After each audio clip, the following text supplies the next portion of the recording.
Today we end 1000 Needles with the brand new questline from Epoch, join an unexpected BG and carry on to Desolace to finally get an amazing leveling item from Alchemy.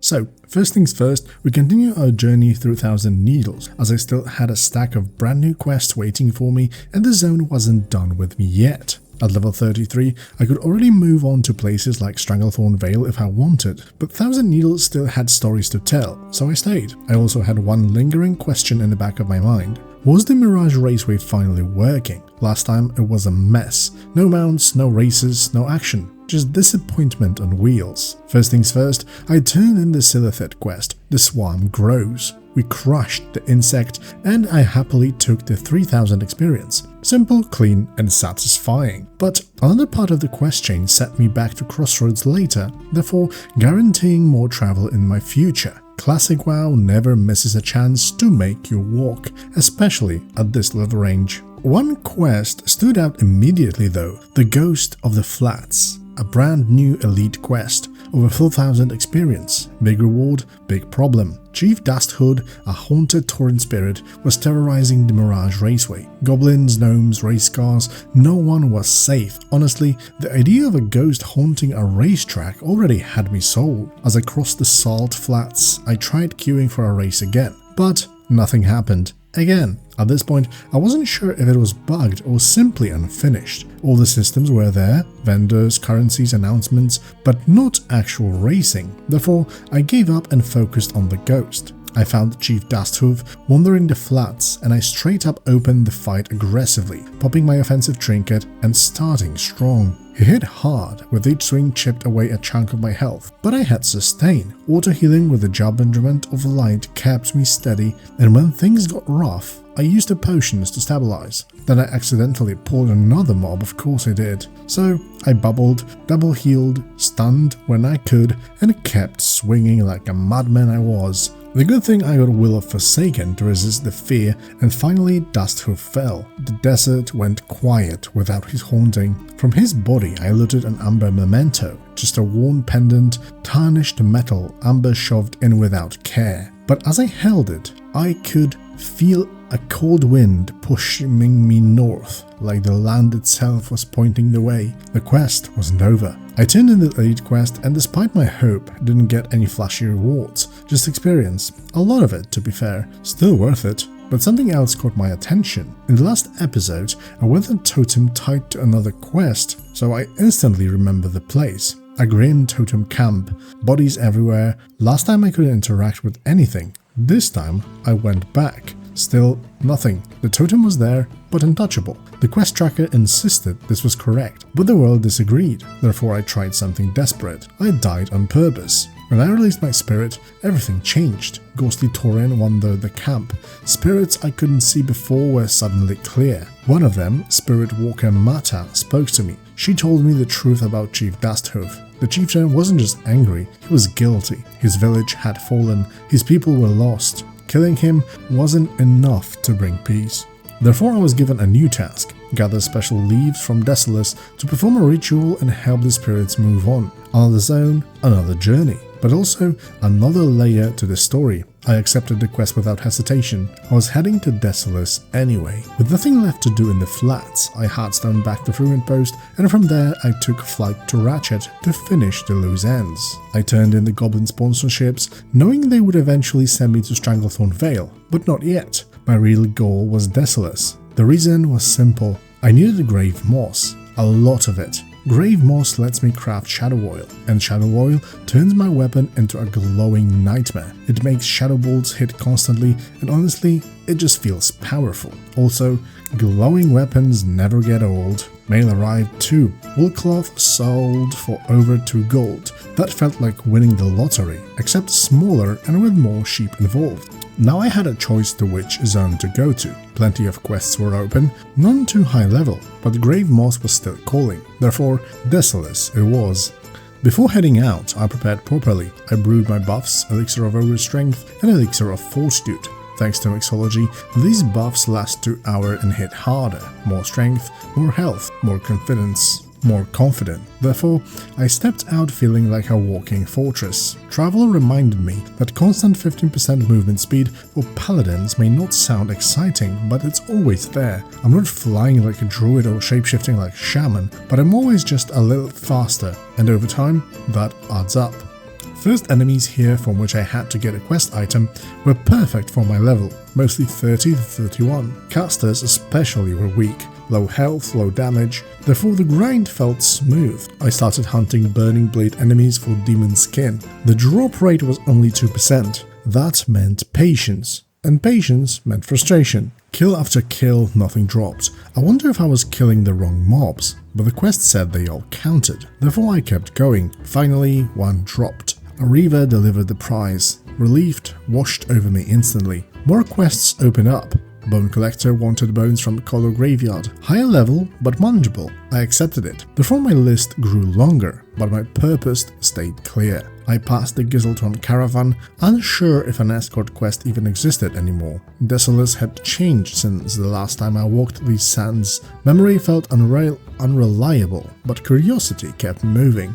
At Ghostwalker Post, the quest flood truly began. Familiar names, old storylines, carryovers from Thousand Needles. I cleared out useless PvP quests, nobody was fighting anyway, and they only clogged my journal. Clean log means clear mind. I faced a choice between Centaur factions. I had chosen Gelkis before on another character, therefore I decided to go with Magram this time around. Eventually, more quests stacked up. Satyrs, towers, corrupted enemies, shadow stalkers. Desolace opened itself wide, full of things to do. But now, the grave moss was green for me, easy to collect, right where I needed it. Therefore, this wasn't just a stop along the road. This was the turning point. Power was coming, shadow oil was close, and Desolace, miserable as it looked, had just become the most important place in the world. I stepped into Kodo Graveyard confident, but then I remembered that this quest summons a whole group of high-level enemies, big ones and very high level, the kind that don't politely wait their turn.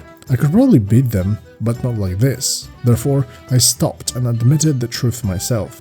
I needed that shadow oil, more firepower, no shortcuts. Once I prepared properly, the fight finally began, and immediately I felt it. These enemies didn't hit like normal mobs, they hit like trucks, very angry trucks. Crusader Strike missed, then missed again, and again. There were several levels above me, so it made sense. But it still hurt my soul a little. Still, it wasn't impossible, therefore I stayed calm and kept grinding them down. Level 37 enemies are no joke. Way too high for comfort. They parried constantly, dodged everything, and every missed Crusader Strike felt like losing a page from my rotation. That ability is a backbone of my damage. Without it, Seals and Judgments feel like throwing wet paper towels. One simple carrion mob almost killed me. Not a boss, not an elite, just one angry pile of bones and meat. That's when I knew this zone wasn't playing fair, but Desolace surprised me. There are quests everywhere, bones, fossils, carrion, grave moss, 4 quests at once in one area. That kind of efficiency barely existed in Standard Classic at this level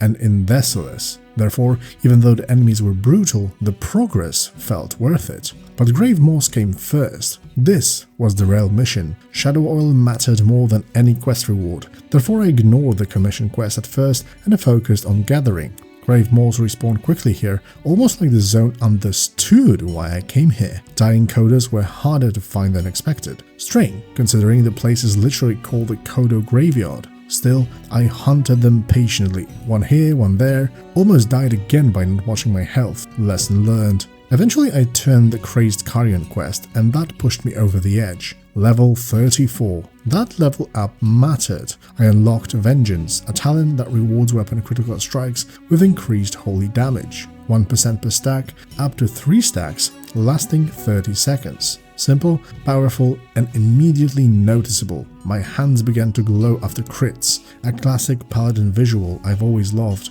This, in conjunction with the shadow oil, made me glow like a Christmas tree. In the end, the fights didn't get easier that much, but they got faster. Damage started to flow up. Confidence returned. I finished the bone quest, Grave Moss kept spawning, perfect timing. I gathered more than 20 in total, so mission accomplished for now. That was the whole reason I came here in the first place, therefore everything else was a bonus.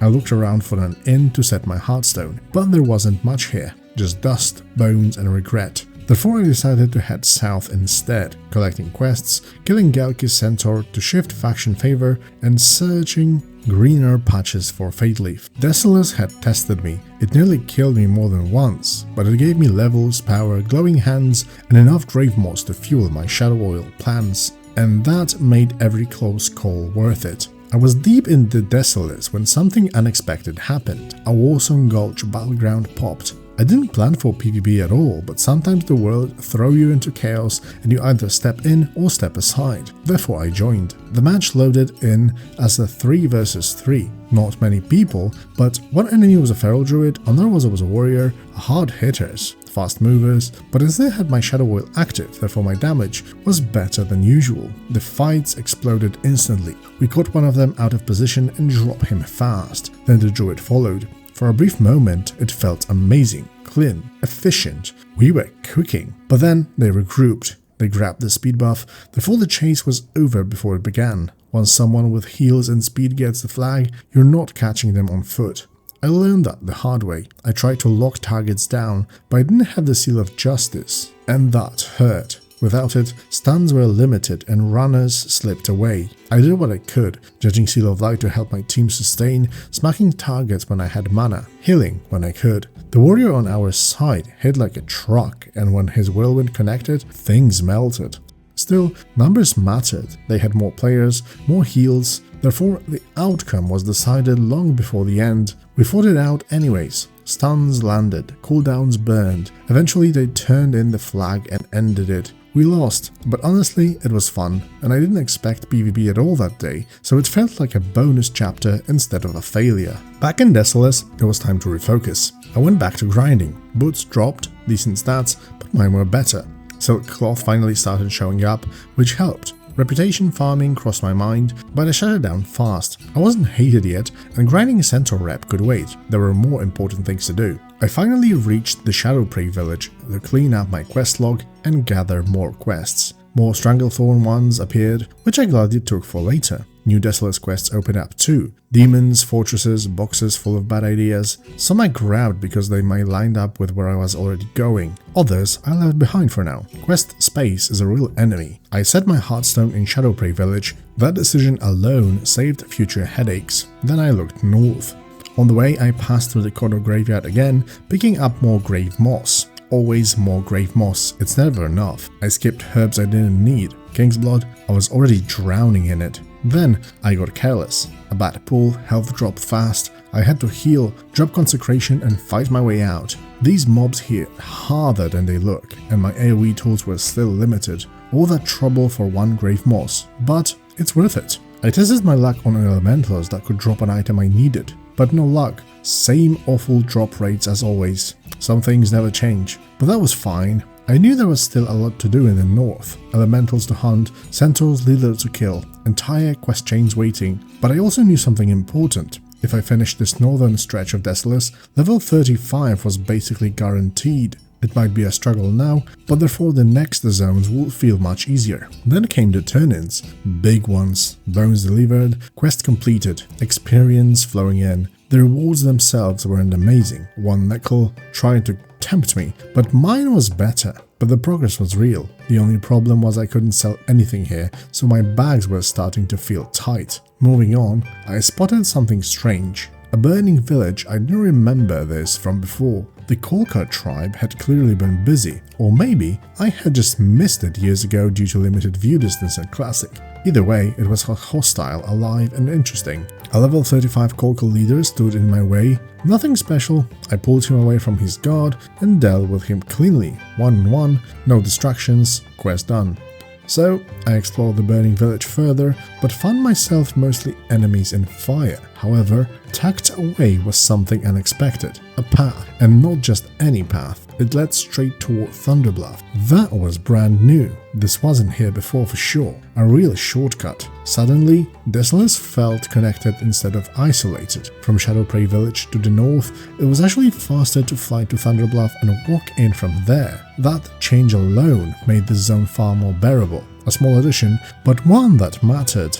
The mob levels at Sargeron were perfect for me. Most enemies sat right in my range. Bandages helped, but I was burning through them fast. Shadow Oil would have been perfect right now, but without Fadelith, it wasn't happening. While moving through the ruins, I realized that those mobs were demons, which meant something important. I could use Exorcism. It cost a lot of mana, but also it hit hard. Therefore every cast felt worth it. The quest was brutal, so many kills, so much time. It was a slow grind, but very steady. Eventually I reached the ruins of Sargron. Somewhere inside was the demon I needed. I expected tricks, fireballs, chaos, but instead the fight was quick. Exorcism, Crusader Strike, Judgment, and done. Sometimes preparation makes things look easy. By this point the grind was almost over. Just a few betrayers, a couple of rogues, then freedom. I could feel level 35 getting closer. I kept thinking ahead. At level 38, Seal of Wisdom would change everything. Judgment of Wisdom would let me regain mana every fight. More spells, more heals, less downtime. The class would finally open up. With the kill quests done, only the Shadow Stalkers remained. Once they fell, I knew I would have Mountain of Turn-ins waiting. Unfortunately, Fadelith still refused to show, which meant no Shadow Oil. That hurt, but not everything goes your way. One quest required precise timing, using an item to capture energy mid-cast. Miss it, and you fail. Annoying, but I nailed it with my 50 points left. Clean execution. Then came the Demon Keep. I entered, fought carefully, and made a mistake. I delayed lay on hands, trying to squeeze more damage first. The mob cast went through, and I died. I admit, that was on me. The round back was short, the lesson was clear. Don't get greedy. On the second attempt, a patrol nearly wiped me again, but I sure survived by inches. Tragic or funny? I still haven't decided. Inside, I cleared the room, gathered the final gems, and summoned the demon. Line of sight worked perfectly, mana recovered, cooldowns ready. Exorcism hit hard, Crusader Strike followed, and the demon melted. Quest item secured. Thunder Axe Fortress was finally clear. The Burning Blade Seer dropped the Scepter of Light on our way out, just as promised. Easy, no tricks. He also dropped useless cloth booths, which felt like an insult, but I moved on. The next quests send us to the islands for keys, chests, and Naga kills. Everything lined up nicely, but it was already late. Therefore, I made a smart choice. I had sewn back the Shadowprey village, bags full, quests stacked, level 35 within reach. Desolace wasn't done with me yet, but for now, the journey paused, and the next chapter would begin stronger than the last.